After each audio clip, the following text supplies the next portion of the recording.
champions. Swinging a miss, struck him out. The Philadelphia Phillies are 2008 World Champions of Baseball. Ladies and gentlemen, the Flyers are going to win the Stanley Cup. The Flyers win the Stanley Cup for the lead. Yes! Iverson, wow, what a fake off Daniels as he broke his ankles and got all the way to the cup.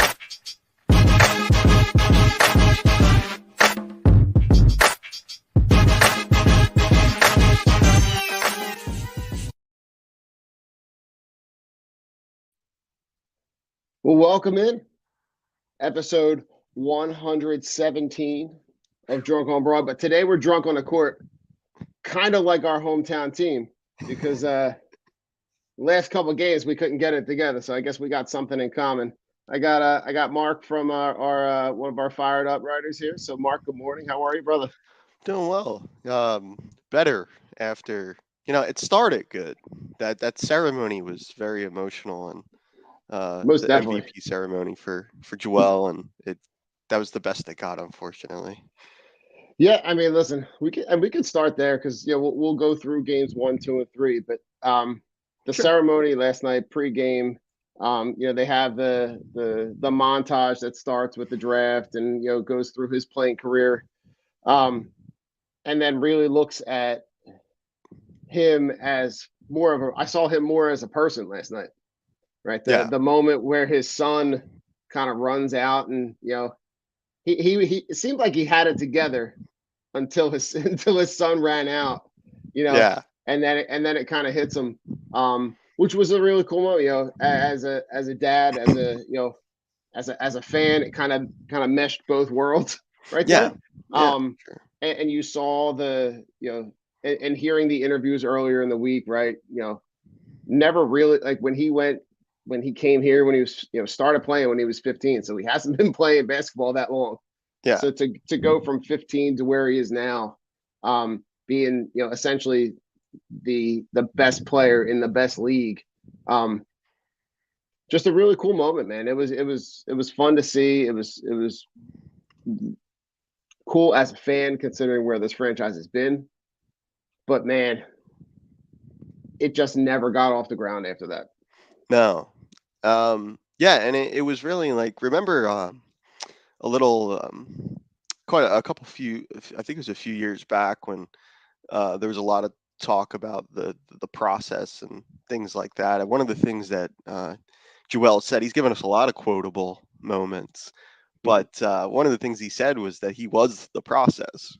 And when you talk about where he's been and only playing, starting to play when he was 15 years old, which is remarkable when you consider, I think, they had talked a little bit on the broadcast. I think they said Luka Baamute was the guy that discovered him at a camp. Yeah, so they have those the Basketball Without Borders, Mhm. and they have the NBA Africa League, Mhm. and so Joel was part of that, Basketball Without Borders program, where Luka Baamute, sees some talent and ends up bringing him. He ends up at a high school in Florida, and then had transferred school, and then ends up at Kansas. Yeah, and it was, I mean, his path is remarkable, and It's like a as you movie. said, yeah, really, it's something out of like something Disney Plus should probably pick up and do. That seems like up their alley, right? But I, eh, to see that, it was really one of the more, just like we do like shows on all the teams on Drunk on Broad, but it was really like it was a really like memorable Philadelphia sports moment. Like you said, his son Arthur running out onto the floor and him losing his parents being there. They flew in from Cameroon, and they said they surprised him. He didn't know that they were going to be there, and it was just a really awesome moment. It made these guys human, and we forget that, as you said, Don. Like, we forget that sometimes. We get caught up in it, as I'm sure they get caught up in it too. Yeah, we absolutely. forget that they're people. But that was a really like memorable, I think, Philly sports moment. I think we'll talk about that for a little while now. Yeah, I mean, and listen, he joins that exclusive club of guys that have been MVPs not only for this franchise, Mhm. right? But I think for me, I know that my fandom spans the beginning of my fandom is like that Charles Barkley-ish era. So seeing how well he's played, you can only see that the evolution of his game is just on that continuous upward trajectory. If he can stay healthy, he could possibly be in that echelon where you could have a conversation where the debate with Allen Iverson with the Mhm. best player that this franchise has had in the last, I don't know, what do you want to say, like 50 years? Yeah. Uh, he'll certainly be in the conversation. It'll be fun to talk about. Um, and you talked about your fandom starting with the Barkley era. Like mine started with the Iverson era, and Okay. that was just as he as anytime I've gone to a game and they Iverson's been there, and just still to this day the Mm. connection he has with the fan base and I think people around my age. He's really the reason I'm a fan in general, just a fan of basketball. And like you said, it's an exclusive club, and but it unfortunately it didn't get much better after that. The building Yeah. was rocking too. Jason Kelsey rang the bell. I mean, it was going to be the atmosphere couldn't have been any better. Here's what I remember. Do you remember the game where so he has the moment early on in a game where he gets fouled, makes a shot, and then does the Triple H thing, and then the next game was like a game where they really had the opportunity to take that to another level, that series. Yeah, And they get Triple H to come out, they get Triple H to ring the bell. And that place could not have been more electric, and yeah, it hit like a dud. yeah, Um, and I think that's kind of what happened last night. yeah, But let's start with game one, yeah. right? Because game one, the news comes about 6 o'clock that Embiid's not going to play, and for me, I'm holding my breath, right? Because Yeah. you got a lot of talent on the team, but you also have the idea that like getting over that hurdle without your best player, without the Yeah. best player in the league, is going to be an insanely daunting task. Hmm. Um, and they pull out game one, right? That game, the 119, 115 in game one, where Harden just explodes, right? And ends up with 45 points. Hmm. Talk about where you were at going into game one. I was worried. Just I didn't know what to expect from the group, but and I was trying to look at it glass half full, right? Doc had done a pretty good job this year um, with without Joel. The Sixers, Mhm. I think they've actually played pretty well without him. And Yeah, I think the maybe like 12-5. I think I heard. yeah, yeah, their record was pretty good. I think that's right. I Mhm. think it was 12-5, and um, so that was positive. But Boston's this really athletic. They can guard you. They have guys who can switch and guard multiple positions. Mhm. Tatum and Brown are outstanding players. Just the athleticism, their ability uh, to create their own shots, to create Mhm. shots for other guys. Um, and I was worried about that. But then, Harden just has this classic James Harden game. Like And Houston James Harden, yeah, like vintage, could get anywhere he wanted on the court, got yeah, any shot he wanted, the whole and offense ran through him mhm. as it, thinking back to those Houston days, that's kind of how Mhm. Houston ran it, and he was just unstoppable, just ice cold, lights out from beyond the arc, and able to just, it was a really like it turned back the clock a little bit on Yeah. You know, we just don't see James do that as often.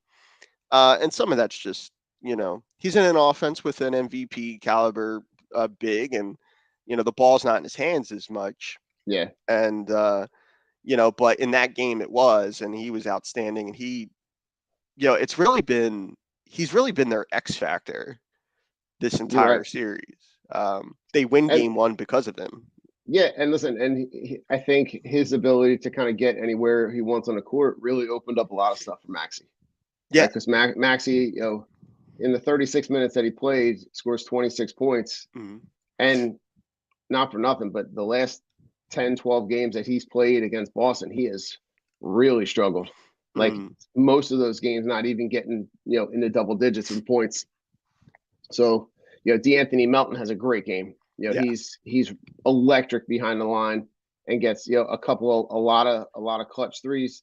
Tobias Harris comes back with 18, a guy that, you know, found, you know, Tobias Harris actually is the guy that plays the most minutes, plays 42 minutes, has 18 points, but you saw him be able to contribute in different ways. It was just Yeah. a great all around game, and they didn't go super deep on the bench, right? They had 1, 2, 3, 4, 5.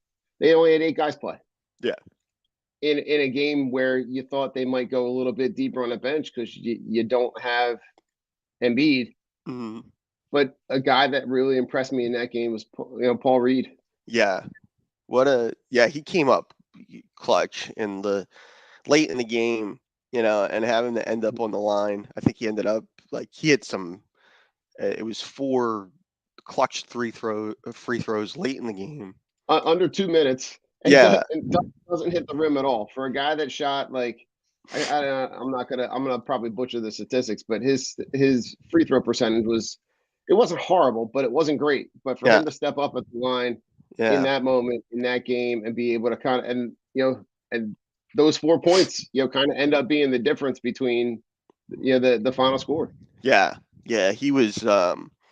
And it was just like the group looked inspired. And one of the things about game one that that I had not thought about until we actually saw it play out on the floor was that the Sixers looked fast and Mhm. Boston plays fast. Like there were times where, like, I mean, we know like there's a lot of statistical evidence out there about Mhm. the Sixers and their um, lack of transition defense, and Mhm. that the fact that they struggle in that area. And but they were really like they were moving really well in that game, and getting up the floor, and they were getting back on defense. There was a couple of Mhm. times where you know, Boston was able to take off. I think, you know, like watching Jaylen Brown, I think he's like the fastest dude on the floor.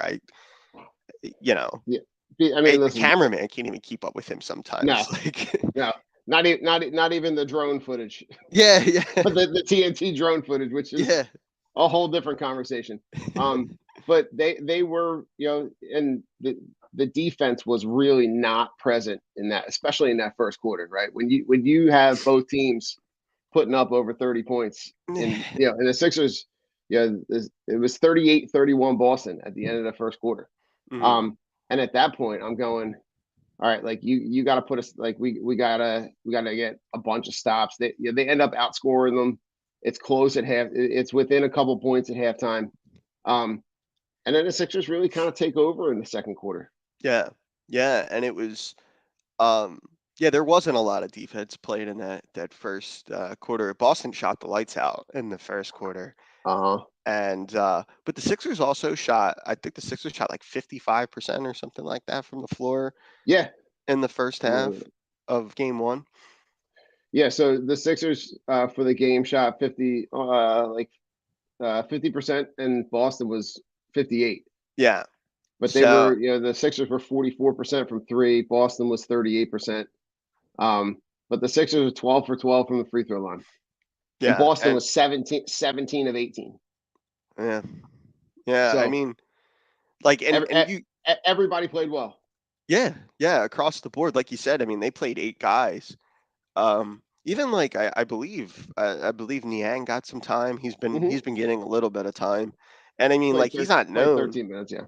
Yeah, and he's not like known for defensive presence or anything. Like he's not like an anchor out there. He's out there to make threes. And that's the thing that puzzled me in that particular game, Mhm. right? Is that to me, he's a guy that if you get him out on the court, his only job is to hit threes, and he's only got to be out there for like these like 2-3 minute stretches where Mhm. like his job is to just don't go inside the 3-point line Yeah, and try to dribble drive and try to kick him the ball.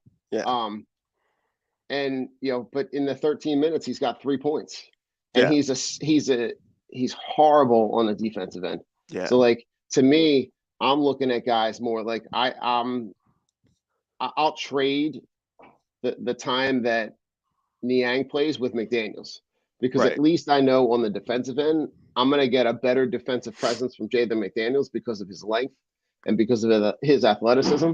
Niang just looks like a guy that's just like on defense, just looks like he's stuck in the mud. Yeah, and that's a big that's really in some ways a microcosm of this series.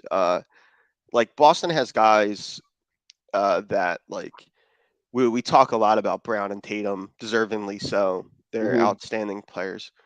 But you watch like a guy like Grant Williams and like his effort defensively, Yeah.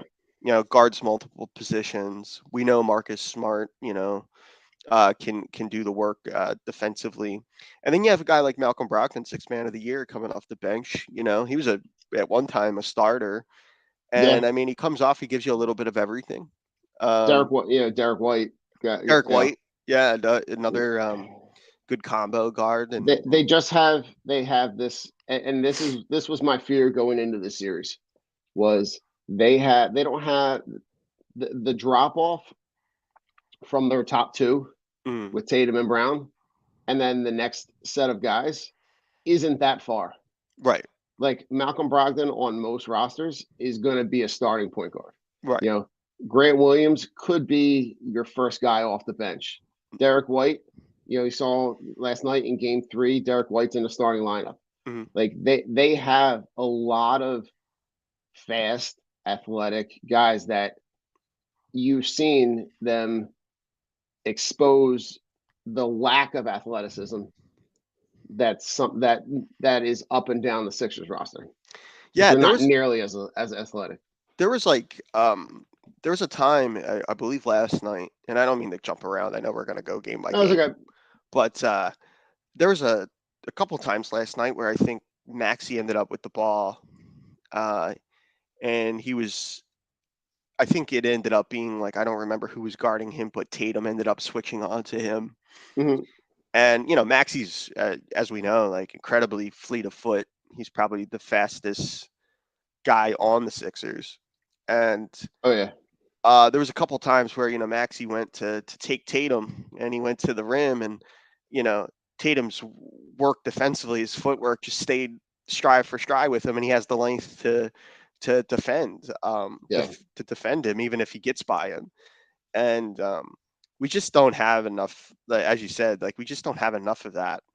And it's just like the Sixers are a good team in their own right, but I just don't know. There's an old boxing adage, right? Like styles make fights, and this just You're isn't a right. good matchup for the Sixers. It, I don't know it, that it's a talent it, discrepancy as much as it is like just matchup wise.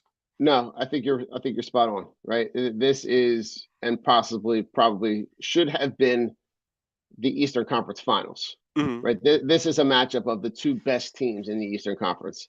Yeah, I sincerely believe that whatever team comes out of this matchup in the second round is probably going to represent the East in the finals.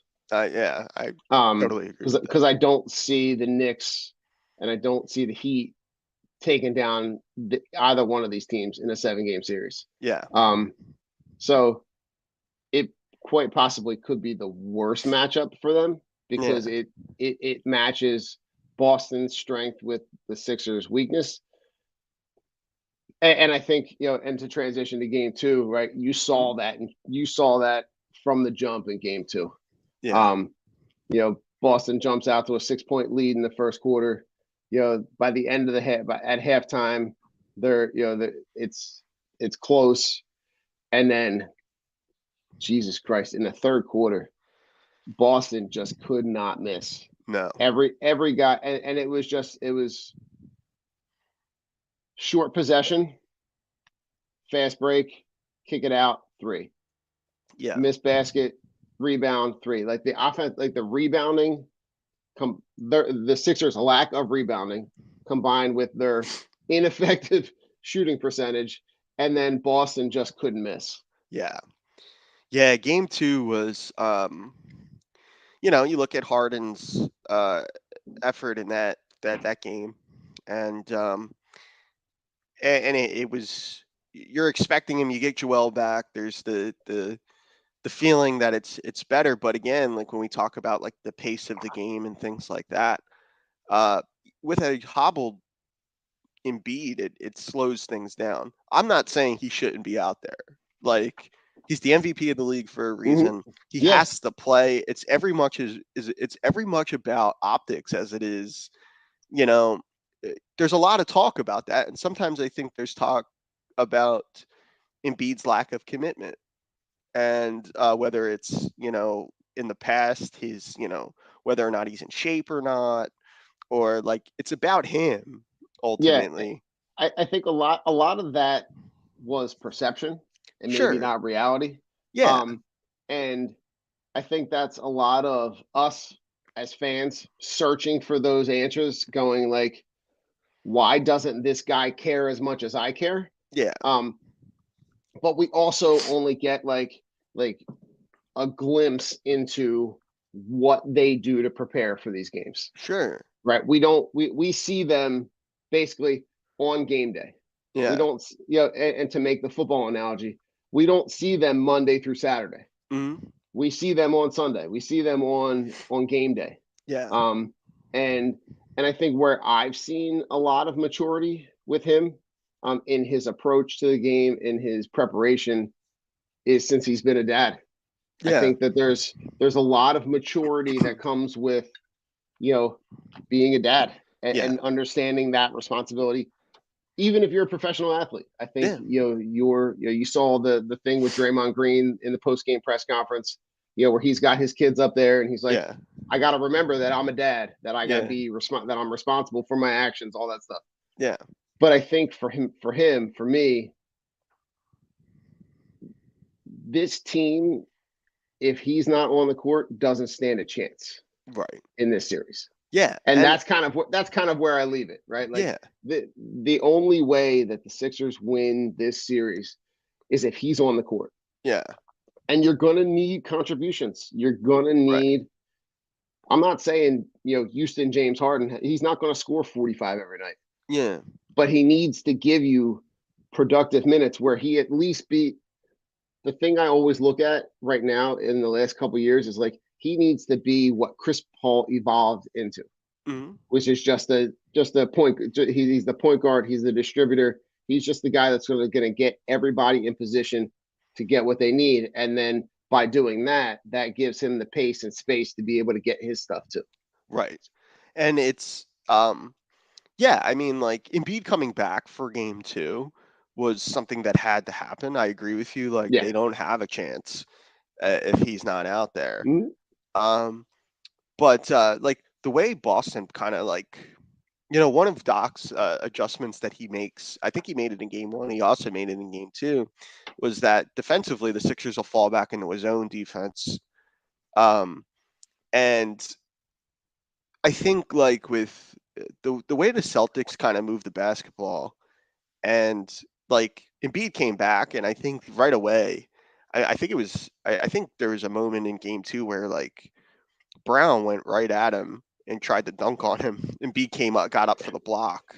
Yeah, I mean, he's got five blocks in the first quarter. Yeah, and I mean, like, but I think that is a indication and a testament to the fact that Boston looked at Joel coming back, knowing the injury, and they're like, well, we're going to test him. We're going to get to the paint. We're going to, we're going to drive, and we're going to get to the basket hard, and we're going to see if he's good enough to play. We're going to see if he's good enough to play. And they did that. And when you're able to do that, and then you fall back defensively, you fall back into your kind of your shell, so to speak, you're susceptible to wide open looks outside. And there's a lot made about the percentages that the Celtics shot, but a lot of those shots were wide open looks. And for NBA caliber players, they're going to hit those. Yeah. I mean, Mark, in game 2, now listen, I know that the second half, it got kind of out of hand. Right. You basically didn't see most of the starters, most of the fourth quarter. But they shot, you know how many 3-point shots they shot in game 3? I don't know. 51 attempts. They had 51 attempts. And I mean, listen, now they're 20 for 51. Yeah. So they're shooting 40%. But in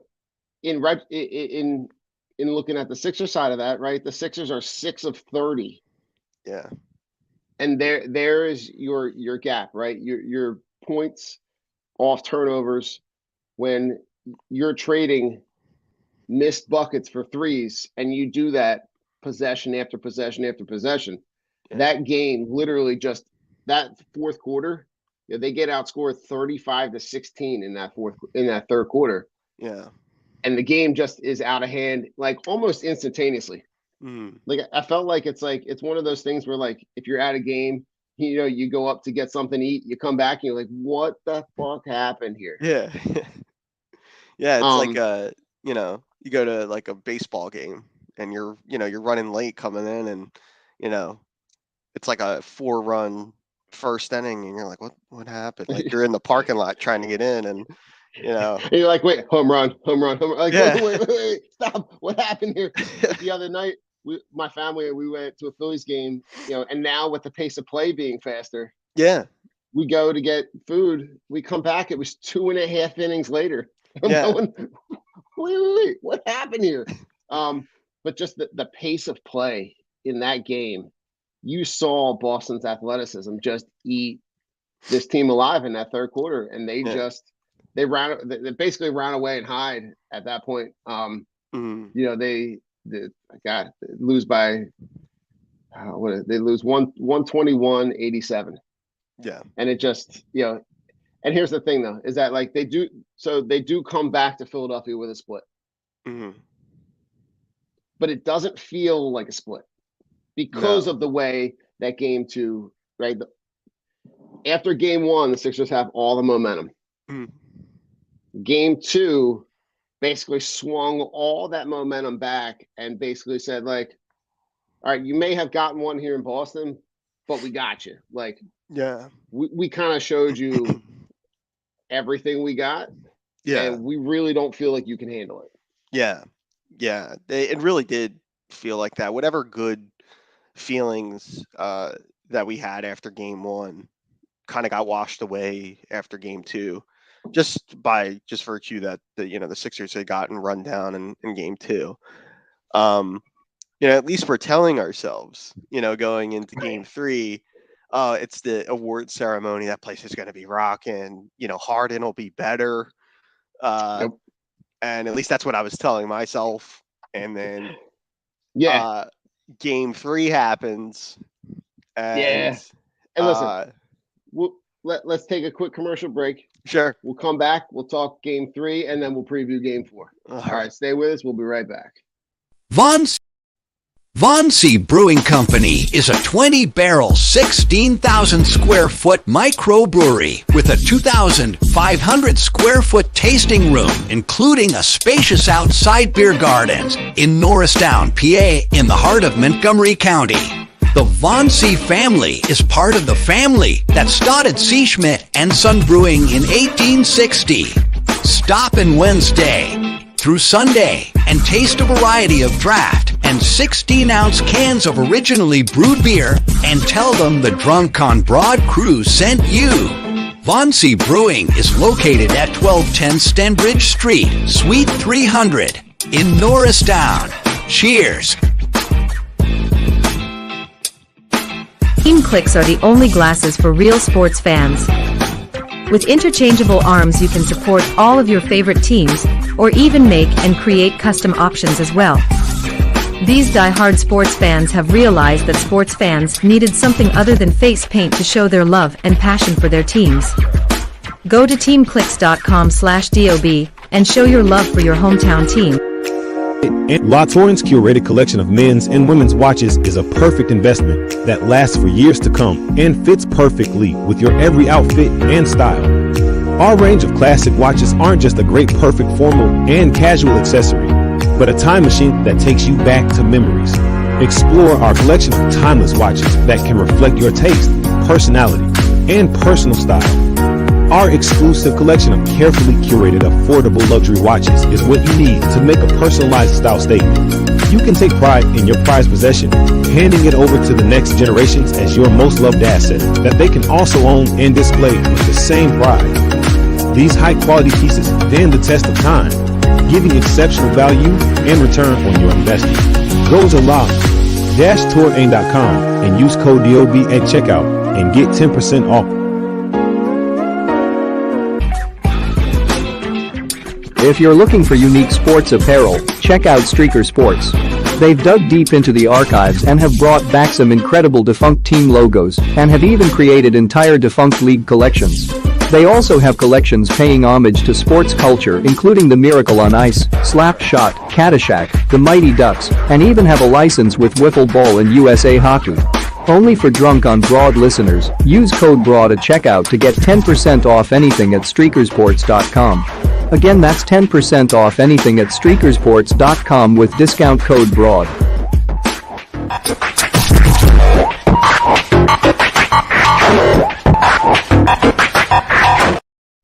All right. Well, we're back. Going to talk game 3. All right. So game 3 last night, right? We talked about at the beginning that they have the pregame ceremony with Embiid. He gets the MVP trophy. Everybody's in their feelings, right? You got his parents there, his kids there. Jason Kelce rings the bell. It could not have been more electric in that building. No. And then it just gets the game gets off to a dud. I think at one point they're down 14-4. They battle back in the first quarter, right? They end up winning the first quarter. It ends 29-28. But then they get outscored by 8 in the second quarter. And it just seems like they had it, and by coming back in the first quarter and making it competitive at the end of the first quarter, really felt like they had a little bit of momentum going into that second quarter. Yeah. And then it just seemed like and then they get outscored in the second, third, and fourth quarter. Yeah. The game 3 felt like the first half of game 3, at least to me, felt a lot like game 1 in the first quarter, or the first half rather. You come in and it just kind of feels like, okay, we didn't play our best basketball, but it's winnable. It's winnable. And I looking at the amount of indecision there was with the basketball, I'm looking at 13. I'm looking at you, Harden. That just, again, and I mean, there was times where, he's getting to the rim and he's beating the guy off the dribble, getting to the rim, and he's kicking it out. And I'm glad you bring this up, because this is something I wanted to talk to you about, because game 1 and game 3 with James Harden could not have been more polar opposite. No. James Harden in game 1 seemed like uberly confident. I'm going to get anywhere I want. I'm going to do anything I want. I'm going to get any shot I want. And I saw it in his, everything about his presence was like, you can't touch me right now. I'm going to get wherever I want. I'm going to do whatever I want. And then in game 3, he looked like, I don't know, process Isaiah Cannon, kind of he looked lost. Yeah. He was getting to the rim. There was nobody there. And he's dumping it out instead of taking a shot. Yeah. And where it really started to become noticeable, right, in the second half, when you heard the audible responses from the fans going, there was one play I remember, he dribble drives into the lane, and nobody's there. And he kicks it out to PJ Tucker in the corner, and there were two guys on him right away. Yeah. And it just seemed like his lack of confidence last night just kind of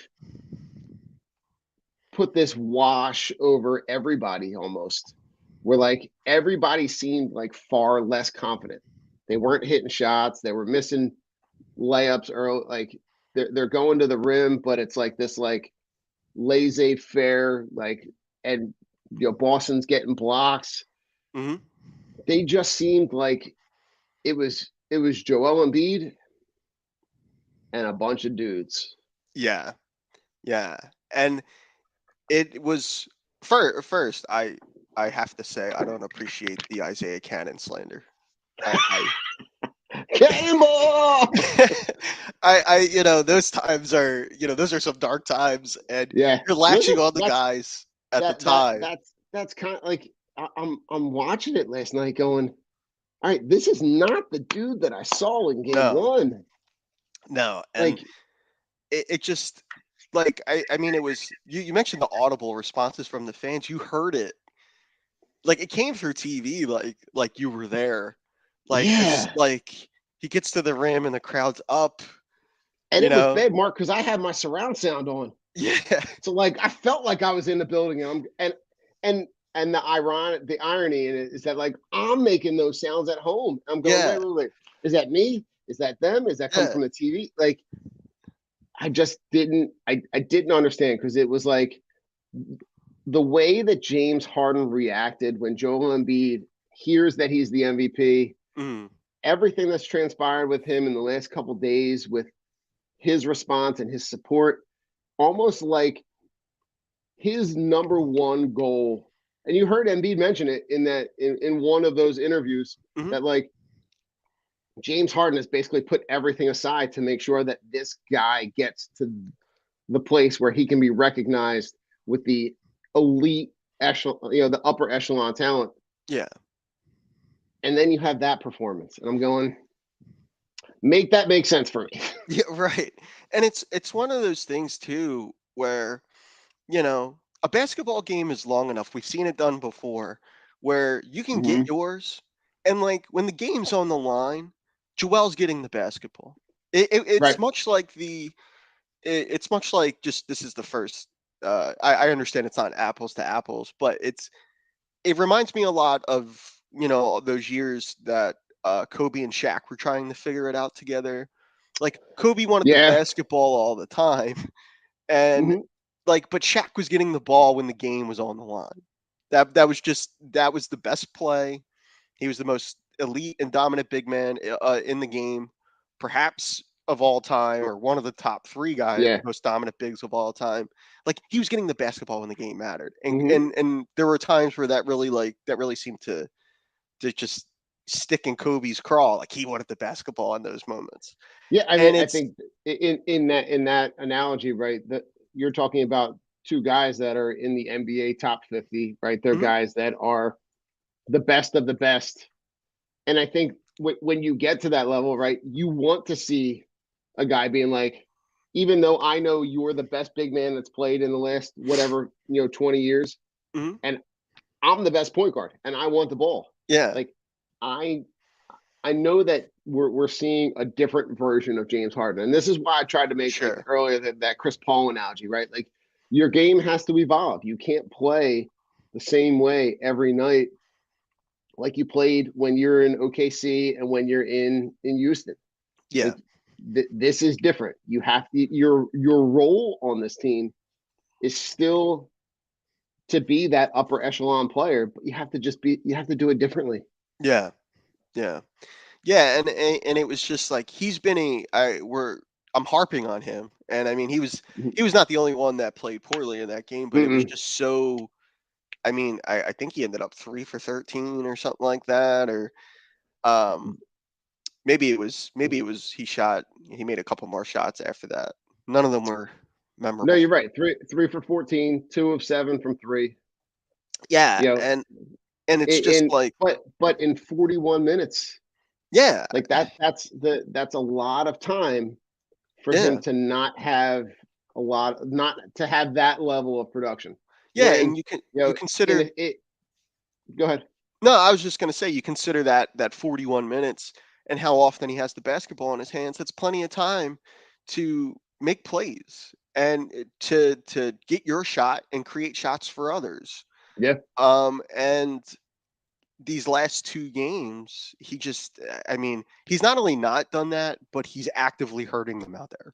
Like, Yeah, because you saw the turn last night. You saw that in that indecisiveness turn into turnovers, mhm, right? You saw the errant passes. You saw that he's passing it. There were a couple instances where he's passing it to guys when he thinks they should be one place and they're not in another place. Um, it's just hard. It's hard yeah, to be. It's hard to see because you're seeing that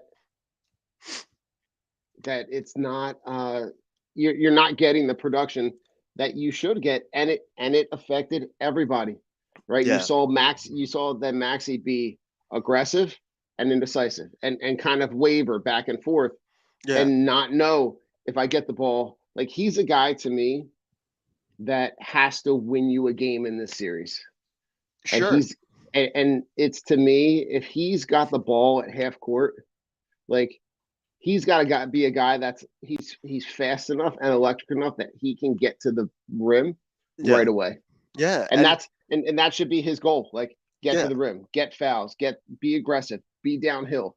Because you're seeing that be effective with the other, with Boston, right? You're mhm, seeing with Tatum and Brown and Brogdon and those guys that they get the ball and they're fast break, get the ball out in space, get to the rim, and if they get to the rim and it's clogged and Embiid's down there, kick it out, three. The stuff that I'm seeing Boston be successful with, I'm not seeing the Sixers doing that at all. yeah. And I know that, like, I know for at least on my end, this has turned into a slander James Harden podcast, but it's just like I also have to look at, Doc, and we're watching the game at home, my girlfriend and I, and we're like, I'm texting with my cousin Danny and my uncle Joe, who I frequently talk basketball with and other sports, and Mhm. we're texting, and like, I mean, it would have been better had they gone Maxey Melton and just Yeah, you're right. get him out of the game. Like, I mean, he's just like, this guy's not. It turned into, it snowballed. It's like it turns into this like poor shooting performance, but then it starts to snowball into this mental thing Yeah, you're right. where like you were talking about the turnovers, and you're dishing the ball off to guys and nobody's there. And one thing that where you look at it and it's a playoff game, and one thing I think that is always a bad sign, especially in the playoffs, is when those things happen and you see guys look at each other with their hands up like, oh, I thought you were going, and Like, we're on game, what, 90 at this yeah, point. We're getting close to 90 games that this group has played together, and they didn't have a lot of transition with the roster like they've had in previous years. The only guy that really came in was McDaniels, mhm, right? You swap McDaniels out for Thibault. yeah, So this group, an more or less, upgrade too. has absolutely. But Yeah. this group has played together for the most part for pretty much the entire season. So Yeah. those kind of, and here's the other thing to kind of piggyback off that, Mhm. you're not seeing Boston do that. No, no, and it got to a point where like there was a moment where Harden did had a layup. I wish I could pinpoint exactly when it was, but uh the ESPN crew's going out for a commercial break, and they Mhm. show the basket in slow motion. And if you watch James Harden, he's dribble driving to the basket, and his eyes are up in the corner, looking at either Tucker. It was like he wanted to get rid of the basketball, It was and like a hot potato. yeah, and you just can't. He's too valuable. He's too important. We've seen him do it before. Uh, you can't have the basketball that much and be that ineffective. And I have zero complaints with what, like, Embiid was with all the things that we know, with the knee, the brace on, he's got the brace on, which is clearly bothering him. You see every time they put the camera on him, he's like pulling at it, Yeah. trying to like readjust it and all. I'm sure it's very uncomfortable, but like these last two games, I mean, like the grittiness, with the injury and stuff. If the Sixers were up in this series, we'd be talking about like one of the all-time gritty playoff performances from Joel 100%. Embiid. You want to talk about perception and Mhm. how like if this series is flipped on the other, if this series is flipped the other way, where this podcast is, we're like, man, Joel Embiid, what a star, like, and I mean, you would be talking about him in that top that top echelon playoff performance, right? yeah, And I think that's the part that I feel most frustrated about. Is like Mhm. this is probably outside of that team that loses on the quadruple doink in Toronto. This is probably their best team overall, their best roster, yeah, considering the athleticism. They got the fact that they were able to swap Danny Green for DeAnthony Melton, hmm the production that you've gotten from him. So let's transition to game 4. Let's look at game 4. So it's tomorrow afternoon, 3:30. What does this team have to do? What's the game plan that you're putting together for this team to even the series back up at two games apiece? It's what you're gonna get from Joel, and like you said earlier, it felt like Joel and just a bunch of dudes out there. Whether it's the Maxey game where we're like, Maxey goes Mhm. crazy or something like that, or Harden's at least just not a total liability out there. Like, Right. it needs to be someone else's game, and it really feels like. And I was saying this to friends of mine earlier, or yesterday rather, and we were talking about the series and all, and it was like one of the things that I felt uncomfortable about going into game 3 was like I felt like we hadn't had the Tatum game yet, where like Tatum just goes bonkers in this game, and Yeah. we're getting a little long in the tooth now, where it's kind of like this, we're in it, we're going into Mhm. game 4, and he has had his moments where he hasn't played. I mean, game 2 he ended up with 7 points. He 7 really points. hasn't had like this. Just Jaylen Brown has had moments like that, and other guys on their team have moments like that. Mhm. But like throughout a playoff series, like looking back on it, you'll see that, or at least we'll remember it that way. Game 1, we'll look at it like, oh, it's the Harden game where like Harden went crazy. Mhm. Um, I mean, you could look if they end up winning this series, and I mm, think at this point, if they're going to win it, it's going to go 7. mm, I think if they end up winning this series, you could look back at that Harden game and look at how monumental a performance that was. yeah, absolutely. And these series, these 7-game series, like if you look at the series when Boston played, was it Boston and Milwaukee last year? Like Mm, a lot of those games that those games were blowouts. They weren't yeah, even close. Whoever was winning by 15, 20 points. yeah, I think this series is kind of playing out that way. Game right, 1, is close. They win, by 4. But then, game 2 is a blowout. Game 3 is closer. Boston pulls away a little bit later. I mean, I think you're going to need to see the supporting cast show up tomorrow yeah, in front of a home crowd on Sunday afternoon on a national, every game is on a national stage at this point, but you really have to, if you're going to be able to swing this series back. Listen, just like Boston swung it back on their end, yeah, right? They win and it could play out kind of the same way it played out with the 2 games in Boston, right? Home sure, game, home team loses the first one, road team wins the second one, swings all that momentum back, yeah, right? And just like that, we're making a lot of analogies today, but like the momentum is the next day's starting pitcher, right? So tomorrow, right, if you can swing that momentum back in your direction, right, and you can have maybe one of those blowout performances where it's it's a rocking chair ride and it's you're getting Joel you're getting the win, you're getting Embiid a lot of rest. You're able to pull away in the third quarter. Because that third quarter seems to be the swing quarter in every game. Yeah. Whatever the momentum is going to swing in that third quarter. Then right now all you got to do is you got to take care of home court and steal one in Boston. Sure. Whether it's game 5 or whether it's game 7. Yeah, and I agree with that. I think it's going to have to be the whether it's the bench guys and it doesn't have to be like a prolific scoring performance either. It could be like a PJ Tucker menacing defensive game or something like that, absolutely. where because like there's moments in games like that where guy takes, you see the crowd go nuts, a guy steps into someone coming to the basket downhill, steps in front of a guy, takes a charge, referee makes the emphatic call, crowd goes crazy. Like Tucker, like he revels and stuff like that. So it is cool. And and he's a valuable part of their team. It doesn't his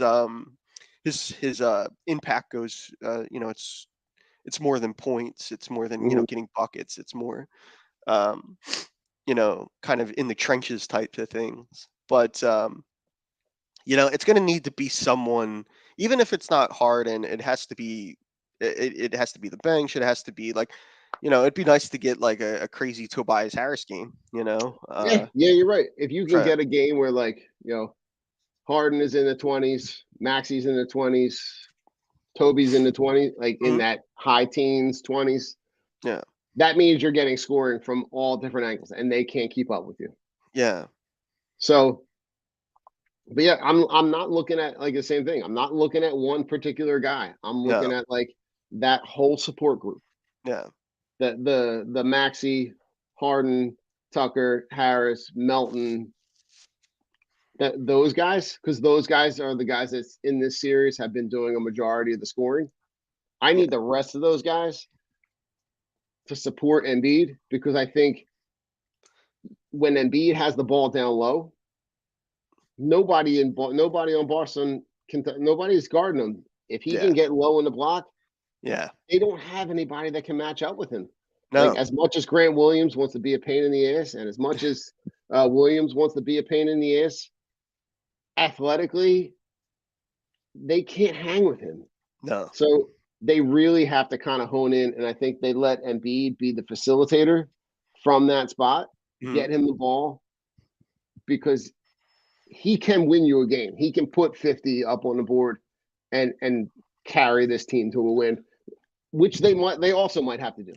Yeah, yeah. And and like as you said, that's a really apt point about what Boston's doing with Joel. Is like that is a total team effort. They run a lot of, like, not every possession, but they'll Grant will defend them one moment, they'll switch, they'll double them here and there, then Horford has him. Like, they throw a lot of different looks at Joel to defend him. It's really a team effort to try to defend someone like that, because he's just so physically dominant and gifted. But it just can't be one guy. And then on the other end of the floor, one of the things I think for game 4 that I've noticed in these last couple games with Joel being back is that defensively, like, if you notice, like, Horford is out beyond the 3-point line most of those possessions. And it's kind of like one of those things where they're trying to drag the big shark out into the shallow water so he can't breathe as well. Right. And so that interior, defensive rebounding presence isn't there. And then when those looks, those dribble drives to the rim, when those looks aren't there, they're kicking it out and they're snapping it around, Euroball style, trying to find, the open three. And it's been effective at this point. So they need really, like, they, much like Boston's doing it team effort wise, like, the Sixers are going to have to find a way. And as you said, I'm not looking at any one particular guy to figure this out. Like, they're going to have to, and then another part of the frustrating part is that it's like, for Doc and his staff, they're coaching against a rookie coach. in Missoula. And a guy who wasn't even supposed to be the coach at the beginning of the year only yeah, gets elevated to that position because of because their original head coach was a creeper. yeah, But like and now like if you're Doc Rivers, like the resume by itself between his playing experience and his coaching experience, coaching the team he's playing against to an yeah, NBA Finals win, yeah, like you have all of the NBA experience you need. Like put these guys in positions. Like I'm sure whatever position's coming up in this game, and this is going to be my final thought. yeah, Whatever position's coming up in this game, you've done. yeah, Like you've been a part of. Like you have to channel. They got 73 coaches sitting behind the bench. Like somebody's got to come up with some kind of strategy to go, yo, Doc, we've seen this in games 1, 2, and 3. yeah, We can't let them get in space. We can't let them get threes. We got to run at them. We gotta make those. Every one of those shots has to be contested. Like whatever that is, Doc. Put these guys in position to win this game so that you can go back. And this series is tied at 2-2, and it's a 3-game series, and you got to steal one in Boston. yeah, And I would love, to be honest, I would love for the rivalry that is these two teams, nothing more than to be able to go up in game 7, channel some energy from the Florida Panthers, yeah. and give them 2 game 7 losses in their own building. Oh, that would be tremendous. That's where I'm at. Mark, what do you got for final thoughts here before we jump out of here? Yeah, so I was telling you before the show, my girlfriend and I, we just bought a home. Nice, let's go. We're in our new home here. We've been here for a few weeks now. We bought it about a month ago. We didn't move in right away. Nice. But today, we're having family over for everybody to see the house. And of course, it's for me anyway. It's always built around sporting events and things like that. And always. And so we're having like a little bit of a Kentucky Derby party today, which is one of my favorite sporting events of the year. I love the history and the pageantry of all that stuff. So you got what's the drink on deck today? We got mint juleps. We were gonna make mint juleps. I think the girls were talking about martinis. I think that was what they were trying to. The little gotta have the little pinky out, the pinky extended. Yeah. So okay, we're doing that today, and that'll be fun. So that's my final thought today for the Derby, the Kentucky Derby. I'm gonna try to pull the field up today. Do you have a horse in a Derby? I mean, we're gonna do we do this since we've been doing this. Like the last couple of years, my cousins and all that, we get together and we kind of do like a random. Everybody throws up $15. We kind of pull the horses' names out of a hat. Who you end up with is who you end up with. So that kind of becomes your horse. But I think it's who is it? Who's leading the field? Is it? I'm trying to pull it up. So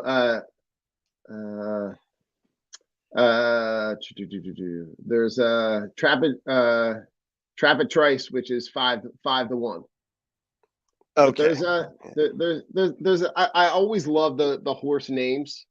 Yeah. Right. So you got and you have some you have some sports references, right? You got the hit show.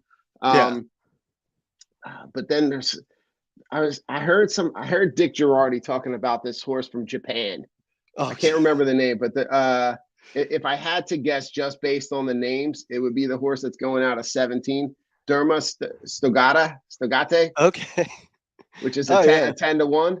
Yeah, that is the horse from Japan. Wow. All right. So, but they got I just love the horse name. So you know what? We're gonna throw on the Kentucky Derby tonight. Yeah. But enjoy. Have a great time, and congratulations on the house, man. That's awesome. That's great stuff. And the wrapping your life around sporting events. Yeah. I'm in the middle of that because we got the weather's great outside. Yeah. We got we're gonna be outside getting some projects done today, but we have I had to tell my wife, she's like, oh, we can do this, and this on Sunday, and I'm going at 3:30. I'm not going to be available. And she's like, Yeah. And at this point, right, we're close to 20 years together. So it's like, she Yeah. knows at this point that like basically every article of clothing that I own is some kind of sports related item. Yeah. So, but she was like, it's okay. Yeah. Don't worry about it. But listen, Philly, it's been fun. Tune in tomorrow morning. We're going to have Eric on. We're going to talk some Phillies, try to wrap up that series. So my second final thought, Boston sucks. Yeah, they do suck. They So suck. for this weekend, Have you ever forget been to Boston. Boston? I've been there I one time. haven't. And my wife and I have been talking about that's kind of like historically that's on the bucket list of like we Yeah. want to go see historically. Yeah. But I also want to go there wearing everything Philadelphia too. Yeah. Because fuck Boston. Yeah. Boston sucks. The drop kick Murphys get a they gotta go. Yeah. The pure it's the forget the Puritans. We're all Quakers. Like it's deep. It runs that deep. Yeah, it does. Forget Plymouth Rock. Yeah. Everything Boston. Just forget that. And TD Garden's a dump. Terrible Nice. I place love to see a sporting- Foxborough is full of cheaters. Yeah. There's a bunch of deflated balls in the basement in Foxborough. So listen, go Sixers. Go Phillies. Forget Yep. Boston. Philly, we'll be back. Take care. Later. Peace. This is the Broad Street Line, where Philly sports fans leave all of their sports hot takes. Call 267-405-3062 and show us your passion for Philly sports. Don't forget to tune in every Wednesday at 8:30 when we listen to your live reactions to the thrill of victory or the agony of defeat.